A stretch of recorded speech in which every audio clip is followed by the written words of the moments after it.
Welcome back to the podcast and to an international break recap as we look back at some of these star performers, some of the highlights from a very busy international break for a lot of the Chelsea players, a lot of Chelsea youngsters as well. And I think that is where the majority of the positives or the majority of the focus is going to come through today.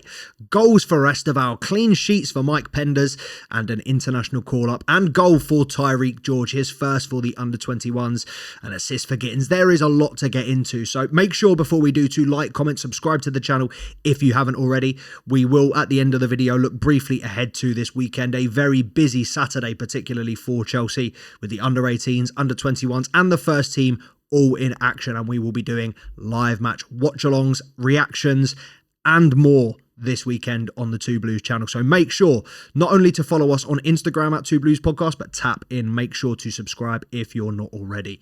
But before we look ahead, let's look back. And you know what? We'll start in England. And not anything of note for the senior team, regardless of however many Chelsea players do get into this team when they're fit and available. Obviously, Cole Palmer injured at the moment. Reece James pulled out of international duty with a precautionary injury. Let's just get ahead of that and say I'm 99% sure that Reece James is going to be fit and available for Saturday's game against Nottingham Forest. It was just a challenge against Liverpool, and we decided as a precaution not to let him go with England because we know that Thomas Tuchel will use him every single chance he gets. At this point, we need to Caicedo. Look, we need to manage them as best as possible. It's fantastic to have these players back playing consistently and readily available, but we need to make sure that we are not overworking them. And considering that players like James Caicedo, we're going to want them to play Premier League and Champions League games. Yeah. International breaks, games against Latvia, I'm very happy that, we didn't send Reece James over to Riga. Whatever the England manager may think and whatever England fans may think, at the end of the day, Reece James is the starting right back for England in the 2026 World Cup. Cole Palmer is a starter in the England team in the 2026 World Cup. So regardless of what you think, there's a lot of people in the last couple of weeks been saying that Palmer has to play himself back into the team. No, he doesn't. Southgate didn't pick him. And you saw what happened. England fell to bits. And the second that Southgate did pick him, he's the only one that could do anything against Spain. So Cole Palmer and Reece James positions, both very, very safe. But a player that, got a call-up to not quite a playing call-up, but a call-up to train with the first team. Harrison Murray-Campbell. Big round of applause for Harrison Murray-Campbell. Excellent centre-back in the Chelsea youth setup, and it's very, very positive to see him getting more senior experience, not only with the Chelsea team. He was called up a couple of times last year, and he's trained with them quite frequently, but now to be called up to train with the England senior team, that is a very, very big honour, and surely now it's only a matter of time. I mean, even with the quality players that England have at their disposal, Thomas Tuchel has no shortage of good options in that centre-back region.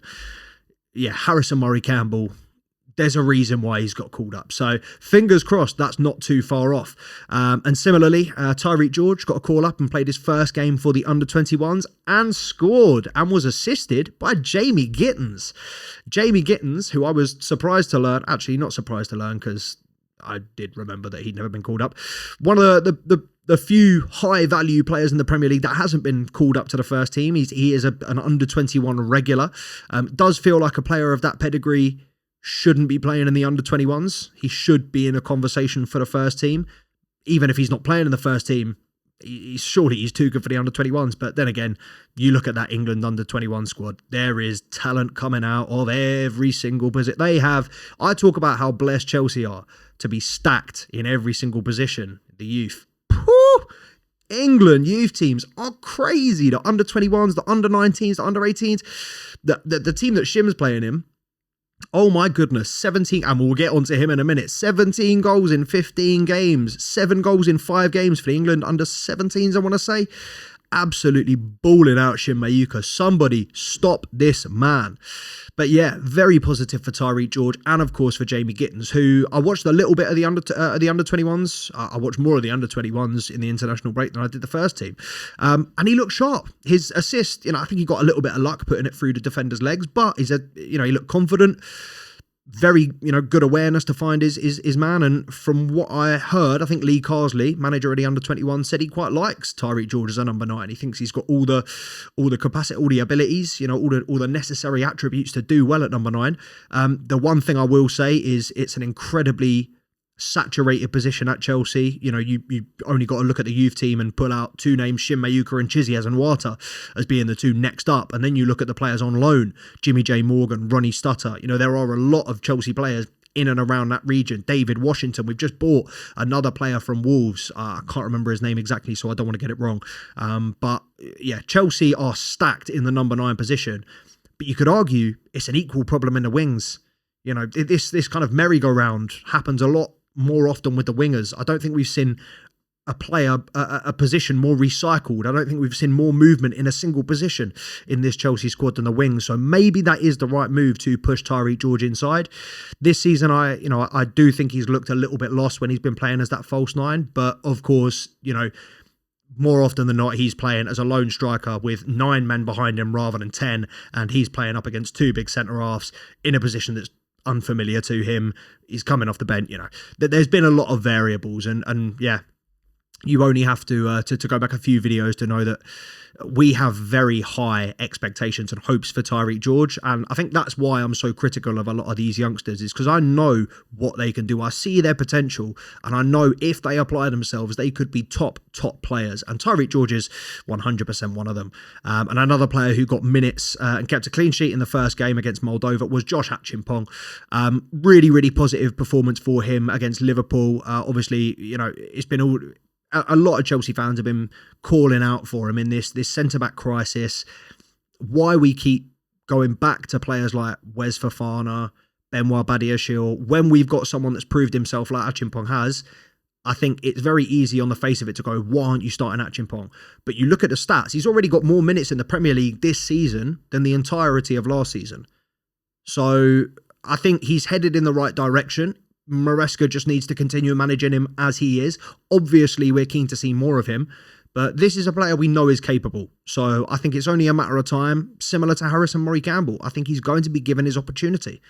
But I think we've just got to be patient with it. While, us as Chelsea fans, while we like to think we know best, as all football fans do, Enzo Maresca seems to know what he's doing with this kid. And obviously Gittens, got an assist. I think he scored in the first game as well. Scored a very, very tidy goal in the near post. So goal and assist for Gittens, very positive. Fingers crossed that is ramping him up, because he's another player who I think Chelsea fans have been a little bit kind of surprised. That first pre-season game against Bayer Leverkusen, I really, really liked him. Thought he was sharp, direct. And then since then, haven't really seen the same attack. Haven't really seen the same impetus.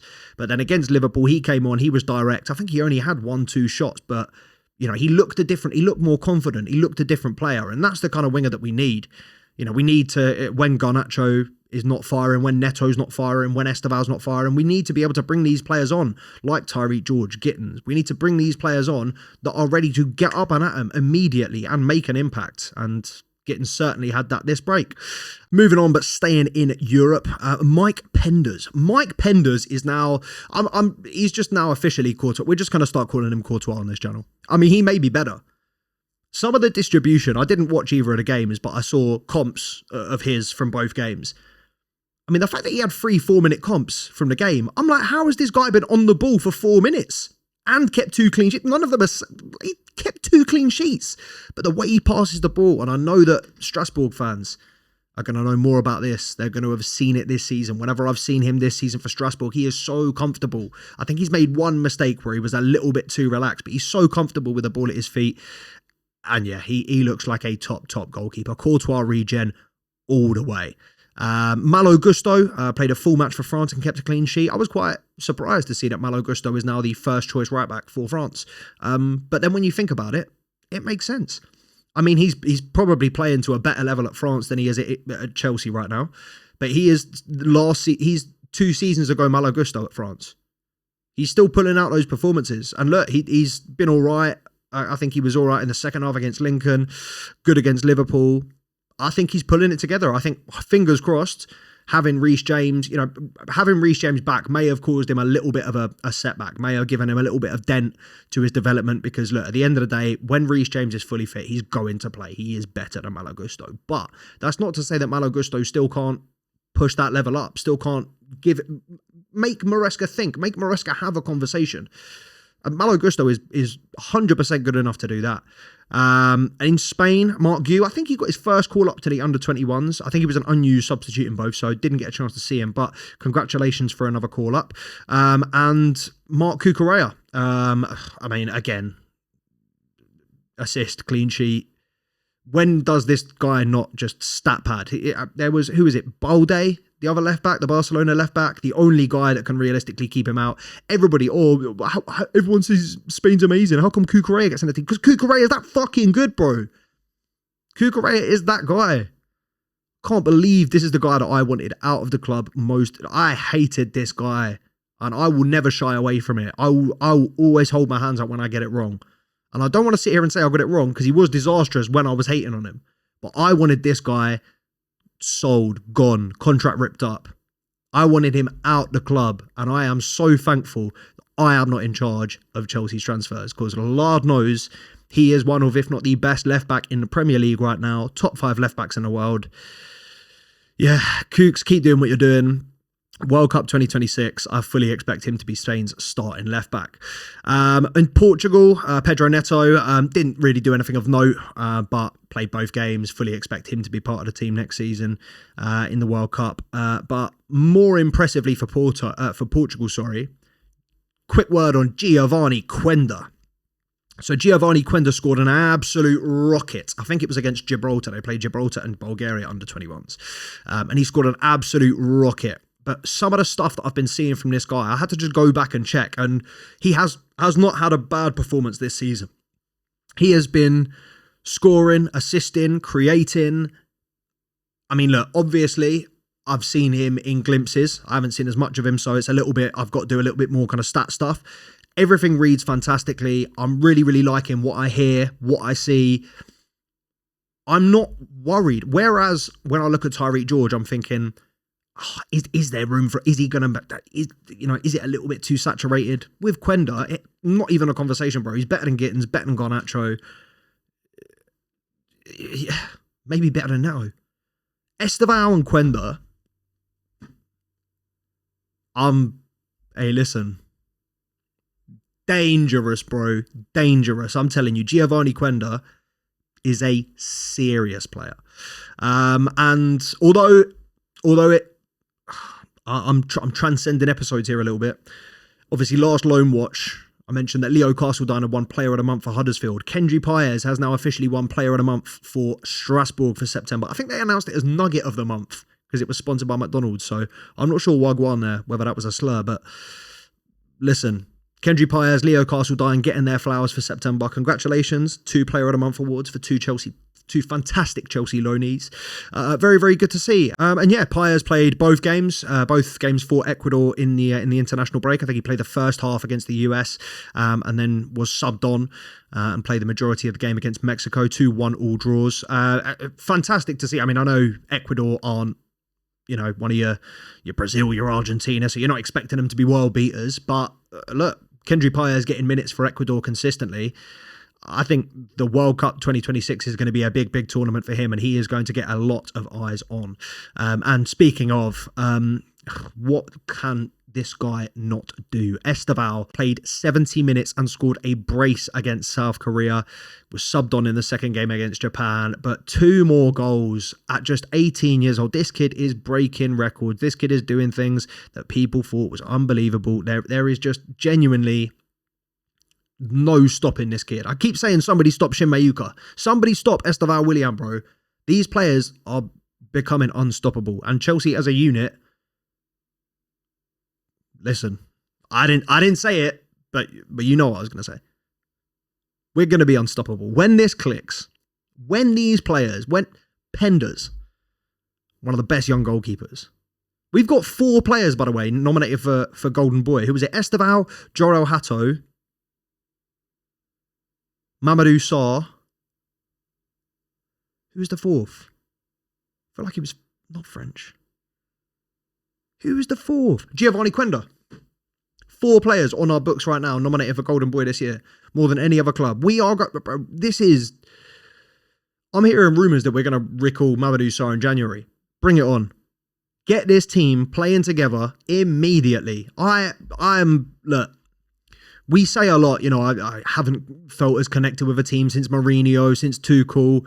Look, I feel very, very connected to this team, these players. I think this Chelsea project that we are building, obviously it's still a work in progress. And obviously that's not ideal. We'd like to be better than where we are, but we are taking this at face value. Seeing these Chelsea players ball out across the world gives me so much hope, gives me so much excitement. And maybe it's because, you haven't got the worry of watching Chelsea. You are technically watching another team. But look, the World Cup 2026, we might take over. I'm thinking there's a golden boy, there's a player of the tournament, there's Cole Palmer's going to take England to win the whole tournament. Look, whoever wins the tournament, there's going to be a Chelsea player that has an instrumental part of it. Argentina, it's going to be Enzo Fernandez. Spain, it's going to be Cucurella. England, Cole Palmer. There is going to be Brazil, João Pedro Estevao. There is going to be a Chelsea player in virtually every single big team in the World Cup, and I am here for it. You know what it is, man. We're going to get back into the Premier League content. I think that's just about all I can talk about for the international break. Thank the Lord it is over. We are back to Premier League action. I was going to say tomorrow. Saturday.